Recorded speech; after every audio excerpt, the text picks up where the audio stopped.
Hi hello నమస్తే welcome back to my channel MMB Telugu channel. Hello my dear lovely family members, ఈరోజు మనం హృదయాంజలి part 11లోకి వచ్చేసాము. చెప్పురా, ఆ పోరి నీకు తెలిసిందే కదూ, తెలియకపోతే అంత ముచ్చటగా నీ తొడ మీద పండబెట్టుకొని పెండ్లమని బొంకవు. చెప్పు, దాని పేరు అడ్రస్ చెప్పు, చెప్పకపోతే నువ్వు ప్రాణాలతో మిగలవు అంటూ శిశిర్ జుట్టు బలంగా వెనక్కి లాగి అడిగాడు ఎలుకబంటి. నాకు తెలియదు, రక్షించమని ప్రాధేయపడితే అలా చెప్పాను అని అన్నాడు. అయితే ఆ పోరితో నీకేం పరిచయం లేదా అని అడిగాడు. తల అడ్డంగా తిప్పాడు. రాత్రి ఏడ దింపినావు అని అడిగాడు ఆ ఎలుకబంటి. ఒక చౌరస్తాలో దిగిపోయింది అంటూ కావాలనే అబద్ధం చెప్పాడు శిశిరు. ఇప్పుడు చెప్పిందంతా అబద్ధమని తెలిసిందా? మీ అయ్యతో నీకు పిండం పెట్టిస్తా, యాదుంచుకో. నీ మీద ఒక కన్నేసి ఉంచుతామని మరవకు. అది 7 సముద్రాల అవతల ఉన్నా ఎత్తుకొస్తాం, విడిచిపెట్టేది లేదు అంటూ కారులోకి ఒక బస్తాల అతన్ని త్రోసేసి వాళ్ళు వెళ్ళిపోయారు. ఎలాగో పళ్ళవిగోన ఇంటి వరకు కారు డ్రైవ్ చేసుకుంటూ వచ్చాడు శిశిరు. వాచ్మెన్ గేటు తెరిచాడు, కానీ కారు ఎంతకీ లోపలికి రాలేదు. ఏమైంది బాబుగారు అంటూ వాచ్మెన్ కంగారుగా దగ్గరికి వచ్చాడు. టార్చ్ వెలిగింది. స్టీరింగ్ మీద వాలిపోయిన రక్తసిక్తమైన మొహం. అది చూడగానే గాబరాగా కేక పెట్టాడు వాచ్మెన్. ఒక ప్రైవేటు నర్సింగ్ హోంలో బెడ్ మీద తెలతెలవారుతుండగా స్పృహ వచ్చింది శిశిరకు. బ్యాండేజీలతో ప్లాస్టర్లతో ఒళ్ళంతా పచ్చి పుండులా సలుపుతుంది. అమ్మా, బాధగా మొలిగాడు. శిశి, రాత్రి ఏం జరిగిందిరా? ఎవర్రా కొట్టింది నిన్ను? ఏనాడు ఏ తగాదకి వెళ్ళని నిన్ను కొట్టే అవసరం ఎవరికి వచ్చిందిరా అంటూ కన్నీళ్ల పర్యంతమై గాద్గతికంగా అడుగుతోంది సుధా. చైత్రకి ఒకటే అనుమానంగా ఉంది. ఉషోదయంలో పనిచేస్తున్న అమ్మాయికి విలన్ లాంటి అన్నయ్య ఉండాలి. అతడితో చెప్పి శిశిర్ మీద ఈ విధంగా ప్రతీకారం తీర్చుకొని ఉండాలి అని అనుకుంటూ ఉంది. ఇంతలో ఆమె ఊహల్ని భగ్నం చేస్తూ అన్నాడు శిశిరు. చైత్ర, నీకొక అడ్రస్ ఇస్తాను. ఆ అడ్రస్కి వెడితే అపురూప అనే అమ్మాయి కలుస్తుంది. అదే ఉషోదయంలో పనిచేస్తున్న అమ్మాయి. ఆ అమ్మాయికి ఎలాగైనా నచ్చచెప్పి కొంతకాలం పాటు అజ్ఞాతంలోకి వెళ్ళమని చెప్పు. లేకపోతే ఆ దుర్మార్గులు ఆమెని కిడ్నాప్ చేసి చంపేస్తారని చెప్పు. చావడానికి ముందు ఆ దుర్మార్గుల చేతిలో అంతా పోగొట్టుకోవాల్సి వస్తుందని చెప్పు అని అన్నాడు. ఆ అమ్మాయి పేరు అపురూప. రాత్రి ఏం జరిగిందో వివరంగా చెప్పింది. నేను వెళ్ళి ఆ అమ్మాయిని కలవటం జరగదు అంటూ ఖచ్చితంగా చెప్పింది చైత్ర. అపురూప ఎవరో, ఆమెను చుట్టుముట్టబోతున్న ఆపద ఏమిటో చెప్పక తప్పలేదు శిశిరికి. అది విన్న సుధా, పుణ్యానికి పోతే పాపం ఎదురైందని దీన్నే అంటారు. ఆ అమ్మాయిని రక్షించబోయి నీ ప్రాణం మీదకి తెచ్చుకున్నావా? వాళ్ళు ఏట్లో పడి చస్తారు. ఆ పిల్లను రక్షించబోయి నా కడుపులో చిచ్చి పెట్టకు. ఇకపై ఆ పిల్ల విషయం పట్టించుకోనని నాకు మాటివ్వు అని అంది సుధా ఏడుస్తూనే. ఒక ఆడపిల్ల ఏమైపోయినా పర్వాలేదా మమ్మీ అని అడిగాడు శిశిరు. ఆ పిల్లకు లేని భయం నీకెందుకురా అని అడిగింది సుధా. నిజమే, అపురూపకి భయం లేదు. ఆమెను ప్రోత్సహిస్తున్న ఎడిటర్కు భయం లేదు. మధ్యలో తాను మాత్రం భయపడి చస్తున్నాడు. తల్లిదండ్రుల నుండి సంక్రమించిన సజ్జనత్వం ఈ ప్రపంచంలో ఎంత దుర్మార్గంగా ఉందో తెలియకుండా చేసింది. దుర్మార్గులంటే హడలిపోయేలా చేసింది. చిన్నప్పటి నుండి పోట్లాటలు తెలియవు. చదువుతున్న రోజుల్లో తన చదువేమో తానేమో, చదువైపోయాక కంపెనీ వ్యవహారాలు చూసుకోవటం మొదలుపెట్టాక ఆఫీసేమో తానేమో. ఎప్పుడైనా తోచినప్పుడు క్లబ్కు మాత్రం వెడుతుంటాడు. శరీరాన్ని ఆరోగ్యంగా యాక్టివ్గా ఉంచుకోవటానికి ఏవో చిన్న చిన్న ఎక్సర్సైజులు చేస్తుంటాడు కానీ బాడీ బిల్డర్ మాత్రం కాదు తను. 4 వచ్చి మీద పడేసరికి చిత్తుగా తన్నులు తిన్నాడు ఈరోజు. చెయ్యెత్తి వాళ్ళని ఒక్క దెబ్బ కూడా కొట్టలేకపోయాడు. దుర్మార్గం అంటే తెలియదు, దుర్మార్గం ఎలా ఎదుర్కోవాలో అంతకంటే తెలియదు. చైత్ర కూడా ఒప్పుకోలేదు వెళ్ళి చెప్పడానికి. పత్రికలో ఆ న్యూస్ ప్రచురిస్తున్నప్పుడైనా తెలీదా పరిణామాలు ఎలా ఉంటాయో నేను వెళ్ళి చెప్పడం దేనికి? మళ్ళీ మళ్ళీ చెబితే మనల్ని పిచ్చి వాళ్ళ కింద జమ కట్టేస్తారు అని అంది. దెబ్బల నొప్పికి జ్వరం కూడా వచ్చింది అతడికి. కలల అల్లల ఏవేవో ఊహలు, కలవరింతలు. వారం రోజుల వరకు తను బెడ్ దిగడానికి వీలు లేదన్నారు డాక్టరు. ఈ వారం రోజుల్లో ఏ ఉత్పాతం సంభవిస్తుందో, జీవితంలో మళ్ళీ అపురూపను చూస్తాడో లేదో, కనిపించినట్టే కనిపించే మాయమైపోతుందేమో తన చిన్ననాటి చెలి, తన నెచ్చలి. వారం రోజుల పాటు బెడ్ మీద ఉండక తప్పింది కాదు శిశిరికి. ఈ లోపల పత్రికలు తెప్పించి చూడటం మరచిపోలేదు. ముఖ్యంగా ఉషోదయం. అపురూప తీసిన ఫోటోలు పత్రికలో వచ్చాయి. దానికి సంబంధించిన న్యూస్తో పాటు సంచలనం కాదు, పెద్ద దుమారమే చెలరేగింది. ఉషోదయం న్యూస్ ఆధారంగా పోలీసులు జరిపిన దాడిలో విద్యావతి దొరికింది. పెద్ద పర్వతంలా పడి ఉన్న రైస్ మిల్లు ఊరి కింద శవంగా దారుణమైన మానభంగానికి గురై హత్యకు గురైంది. పోస్టుమార్టం రిపోర్టు ఎలాంటి వారిని కంటతడి పెట్టించేటట్టుగా ఉంది. చావటానికి ముందు ఆమె చాలా చిత్రహింసకు గురైంది. పోలీసులు దోషుల్ని కస్టడీలోకి తీసుకున్నారు. అయితే వాళ్ళు మామూలు మనుషులు కాదు. సమాజంలో పరపతి ఉన్నవాళ్ళు. వాళ్ళ బంధువులు ప్రభుత్వంలో పెద్ద పెద్ద పదవుల్లో ఉన్నవాళ్ళు. అందులో ఒకడు సెంట్రల్ మినిస్టర్కు స్వయంగా తమ్ముడు. బెయిల్ మీద విడుదల కావడానికి గంట కూడా పట్టలేదు. రచ్చకెక్కిన విషయం రాజకీయమైపోయింది.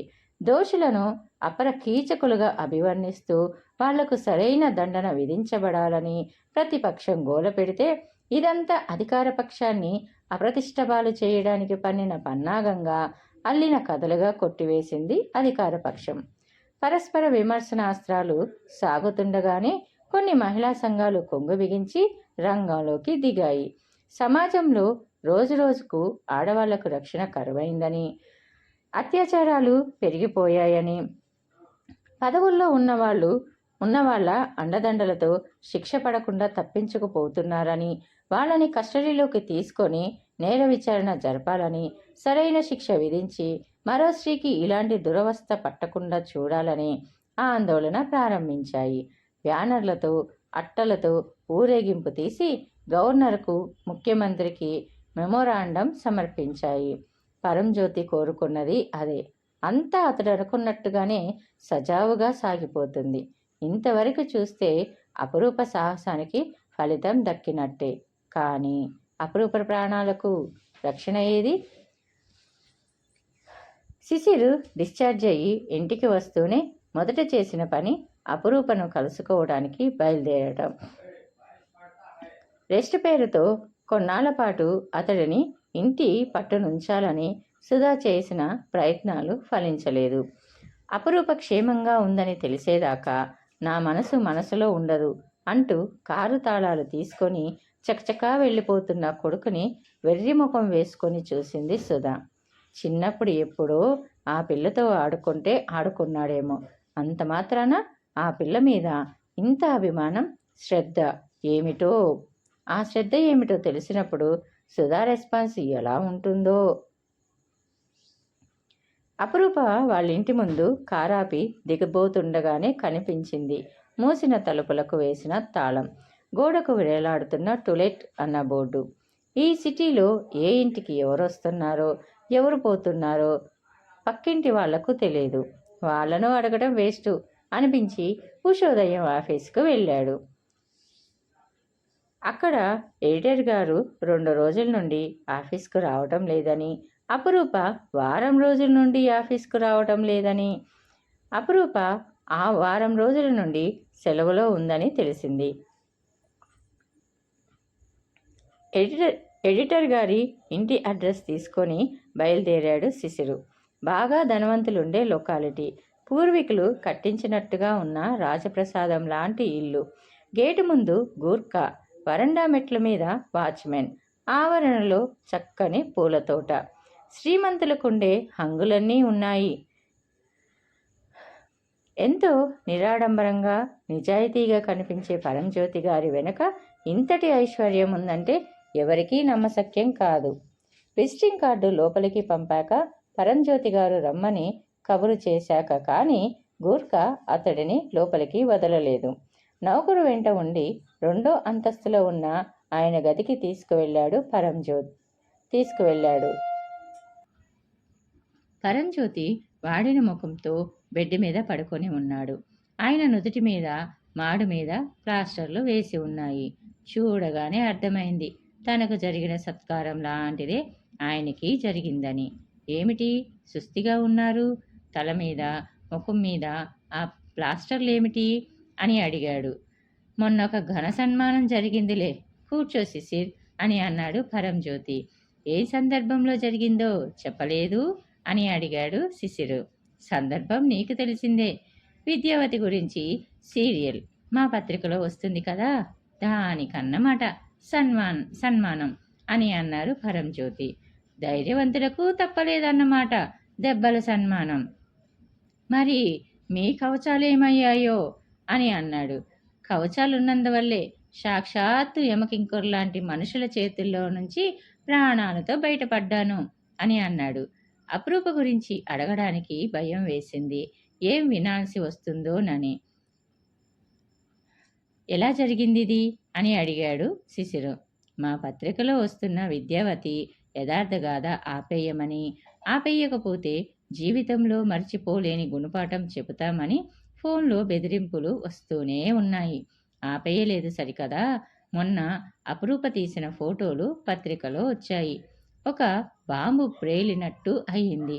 మేమిచ్చిన ఇన్ఫర్మేషన్ ఆధారంగా పోలీసులు విద్యావతిని కనుక్కున్నారు. కానీ అప్పటికే ఆమె ప్రాణాల్ని హరించారు ఆ దుర్మార్గులు. వాళ్లకు పొలిటికల్ సపోర్టు ఉంది. అరెస్ట్ అయిన గంటకే విడుదల అయ్యారు. వస్తూనే నాకు ఈ సన్మానం చేశారు. పత్రికా ఆఫీస్ నుండి ఇంటికి వస్తుండగా అటాక్ చేశారు. నా దగ్గర లైసెన్స్డ్ రివాల్వర్ ఉంది, కానీ గుళ్ళుంచను. ఎప్పుడు గుళ్ళు లేని రివాల్వర్ని చూసి బెదిరించడంతో పారిపోయారు. నా దగ్గర ఆయుధం ఉంటుందని ఊహించలేదు వాళ్ళు. కత్తులతో పని జరిగిపోతుందని మీద పడ్డారు.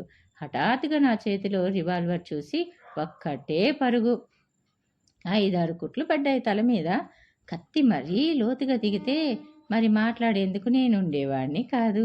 మా లక్ష్మీ ప్రసన్న కుమారి మొహాన ఇంకా కొన్నాళ్ళు బొట్టు పెట్టుకోవాల్సి ఉందేమో, కత్తి పైనే పడింది అని అన్నాడు పరంజ్యోతి గారు.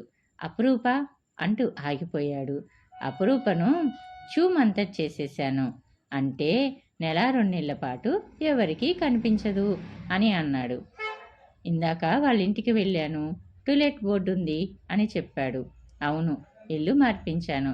వాళ్ళ ఫ్యామిలీ సేఫ్ కూడా చూడాలి కదా అని అన్నాడు. మొన్న నేను ఇదే చెబితే పిరికివాణ్ణని హేళన చేశారే అని అన్నాడు శిశిరు. పైన డేగ తిరుగుతున్నప్పుడు కోడి తన పిల్లలను బయటికి వదిలేయదు కదా అని అన్నారు పరంజ్యోతి. అమ్మయ్య, ఇప్పటికైనా ఒప్పుకున్నారు పైన డేగలు తిరుగుతున్నాయని, అపురూప కోడి పిల్ల లాంటిదని అని అన్నాడు శిశిరు. సమయ విచక్షణ నాకుంది శిశిర్. నిజానికి అపురూప పులి పిల్ల లాంటిదే, కానీ అనువుగాని చోట అది కులమనరాదు కదా. నా పత్రికలో పనిచేసే స్టాఫ్ యోగక్షేమాలు నావిగానే చూసుకుంటాను. అపురూప కంటే ఒక రవ్వ అభిమానం ఎక్కువే నాకు. ఎంతో ఆదర్శప్రాయమైన వ్యక్తిత్వం ఆమెది.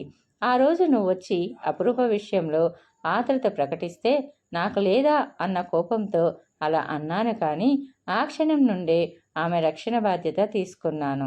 అవును, నీ ముఖం మీద ఆ గాయాలేమిటి అని అడిగారు పరంజ్యోతి. సన్మాన సంఘం వాళ్ళు నన్ను వదిలిపెట్టలేదండి. ప్రస్తుతం నా జాతకం వాళ్ళ చేతిలో ఉంది అంటూ నర్సింగ్ హోంలో వారం రోజులుండి ఈరోజే డిశ్చార్జ్ అయిన విషయం చెప్పాడు. చూసావా, శకనాలు చెప్పే బల్లి కుర్తీ తొట్టిలో పడి కొట్టుకుంటుందట. అలా అయింది నీ పని. అపురూప జాగ్రత్త అంటూ నువ్వు పడ్డావు వాళ్ళ చేతుల్లో. మా పత్రికల వాళ్ళతో స్నేహం చేయటం ఎంత ప్రమాదకరమో ఇప్పుడు తెలిసింది కదా. ఇక నుంచైనా నీ తిప్పలకి నువ్వు ఉంటే నీ జోళ్ళకి వాళ్ళు రారు. అపురూప విషయం పట్టించుకోకపోవటమే నీకు క్షేమం. అపురూప అంటే తనకు వట్టి స్నేహితురాలు కాదని ఆమె అంటే తనకు అంతులేని ఆపేక్ష అని, ఆమె నిరంతరం తన గుండె గుడిలో వెలిగే దీపమని, ఆమె స్మృతుల కారణంగానే మరో స్త్రీని భార్యగా జీవితంలోకి ఆహ్వానించలేకపోయానని ఎలా చెప్పాలి ఈయనకు? అపురూప కొట్టిపారేసినట్టే ఈయన అపురూప తనను మళ్ళీ కలుసుకునే ప్రయత్నం ఏదీ చేయొద్దు అని అంటుంది. ఇంట్లో అమ్మ సైతం అపురూప విషయం పట్టించుకోవద్దు అంటుంది. ఈయన అదే మాట.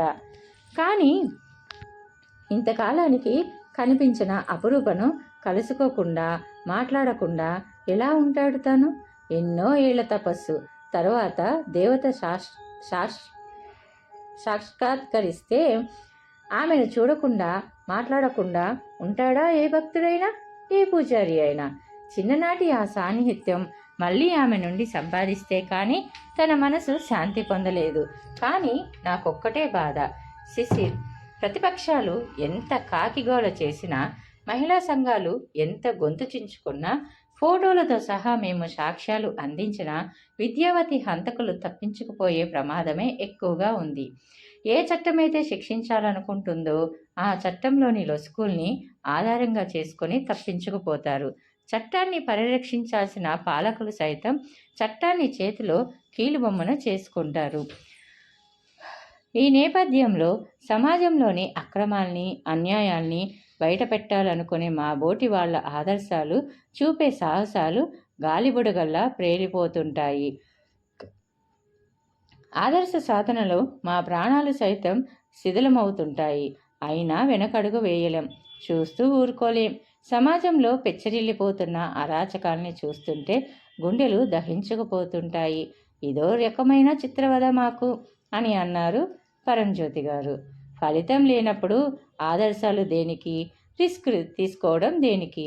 నలుగురితో పాటు నారాయణ అనుకోవటమే బెటర్ కదా అని అన్నాడు శిశిరు. ఆదర్శాలు వేరు, మేము వేరు కాదు. కర్ణుని కవచకుండలాల్లా అవి మా జన్మసిద్ధాలు, మాలోని భాగాలు. వాటిని పోగొట్టుకుంటే మేం చాలా మామూలు మనుషులం అయిపోతాం. మామూలుగా జీవించడం అనేది మా బోటి వాళ్లకు అసాధ్యం అని అన్నారు.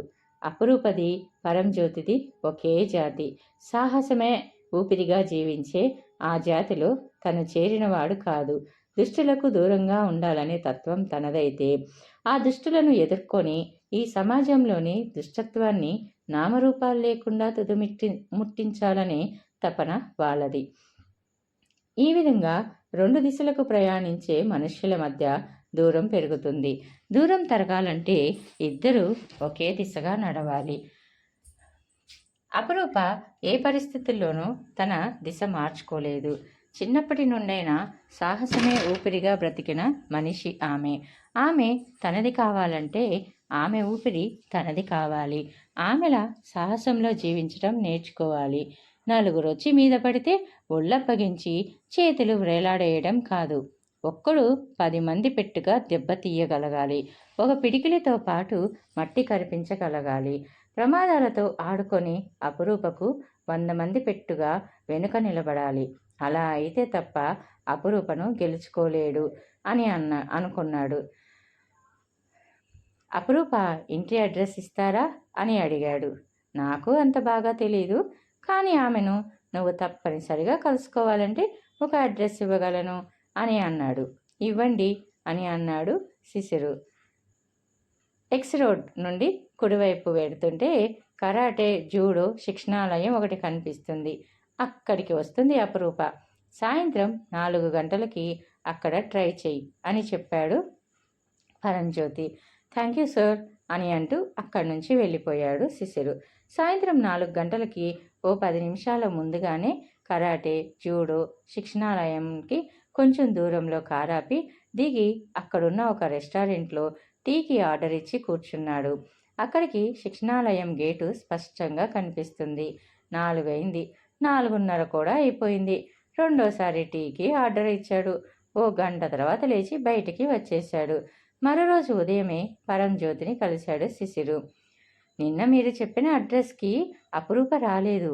ఎందుకు రాలేదో మీకేమైనా తెలుసా అని అడిగాడు శిశిరు పరంజ్యోతి గారిని. ఎందుకు రాలేదు?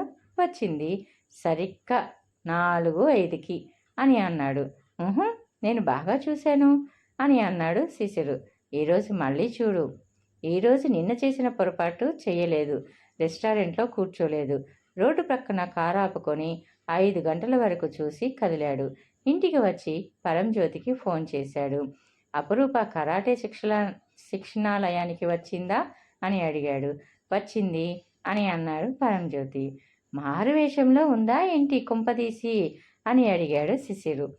మారువేషం కాదు కానీ ఒక విధంగా అంతే అని అన్నారు పరంజ్యోతి. సరిగ్గా చెప్పండి సార్ అని అడిగాడు శిశిరు. ఇది నీ స్నేహానికి పరీక్ష. నువ్వే కనుక్కోవాలి. ఆమెగా కనిపించదు. అంత మాత్రం క్లూ ఇవ్వగలను అని అన్నాడు పరంజ్యోతి గారు. ఆమెగా కనిపించదంటే అంటూ శిశిరికి జుట్టు పీక్కోవాలనిపించింది. ఇదేదో సహస్ర శిరచ్ఛేద అపూర్వ చింతామణి వేసే ప్రశ్నలా ఉంది. ఇది విప్పాలంటే తను 7 సముద్రాలు దాటాలి కాబోలు అని అనుకున్నాడు. మరునాడు సరిగ్గా 4 గంటలకి 5 నిమిషాల ముందుగా వెళ్ళి రోడ్డువార కారు పార్క్ చేసి నిరీక్షించసాగాడు. నిన్న మొన్న చూసిన ముఖాలే లోపలికి వెడుతున్నాయి. ఎంత రెప్పవాల్చకుండా చూసినా అపురూప మాత్రం కనిపించలేదు. అయ్యో నా మతి మండ, ఆమెలా కనిపించదని చెప్పాడు కదా, ఇంకెలా కనిపిస్తుంది అని అనుకుంటూ ఉన్నాడు. ఇంతలో ఇంకెలా కనిపిస్తుంది?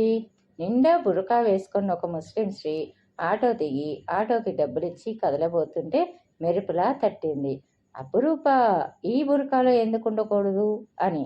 కానీ ఈ బురకాలో ఉన్నది అపురూప అవునో కాదో తెలుసుకోవడం ఎలా అని ఆలోచిస్తున్నాడు. ముఖానికి ఉన్న 2 కాంతల్లో నుంచి 2 కళ్ళు నల్లగా కనిపిస్తున్నాయి. బురకా బయటికి పచ్చగా ఉన్న ముంచేతులు, బురకా అడుగు భాగంలో అంతే పచ్చగా ఉన్న పాదాలు కనిపిస్తున్నాయి. కోమలంగా ఉన్న చేతి వేళ్ళకి కాలివేళ్లకి కెంపు రంగు నెయిల్ పాలిష్ వేయబడింది.